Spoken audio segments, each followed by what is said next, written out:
Carmen Tomlin, Com 231, Monday, Wednesday, 10:15. This is my international project speech.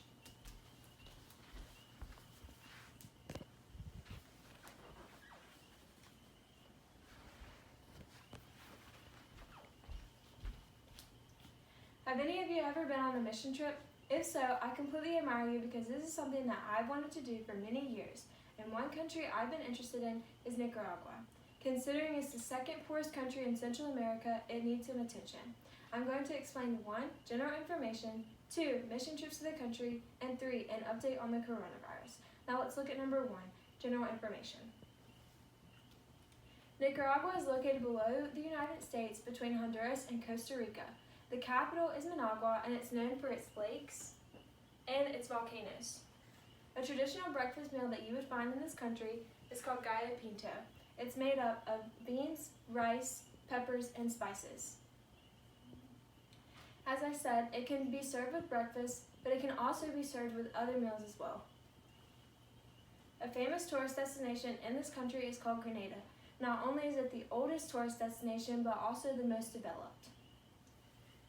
This is an example of a market that you would find in this country. As you can see, it has lights, concrete floors, and modern things that you would see in the United States.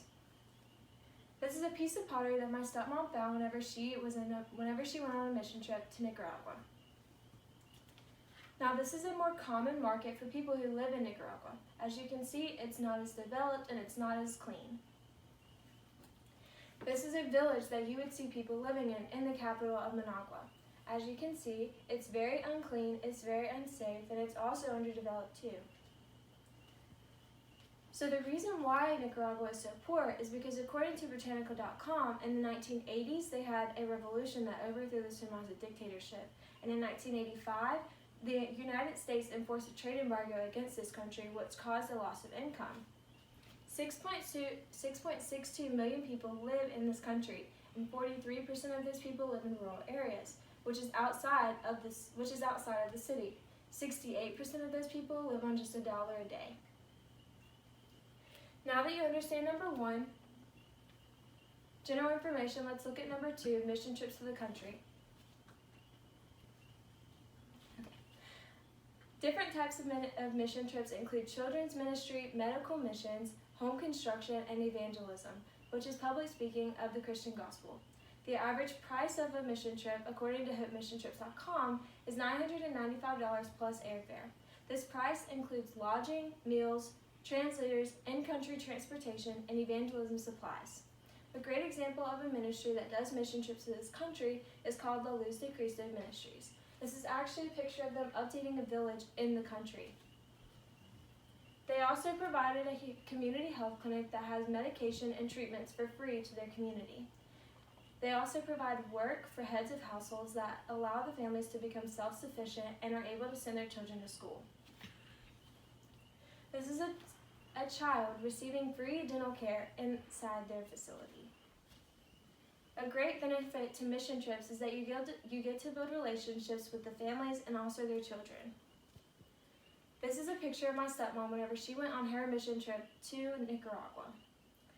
Now that you understand number 2, mission trips, let's look at number 3, an update on the coronavirus.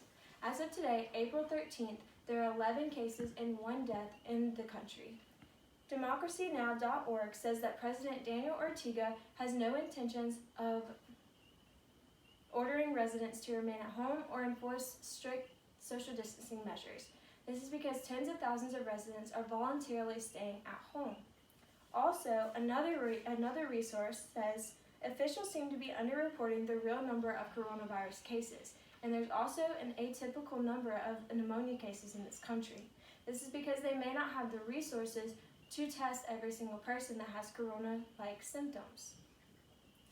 Now you better understand the country of Nicaragua because I've explained 1, general information, 2, mission trips to the country, and 3, an update on the coronavirus. If you're ever considering going on a mission trip, I hope Nicaragua will be your number 1 choice.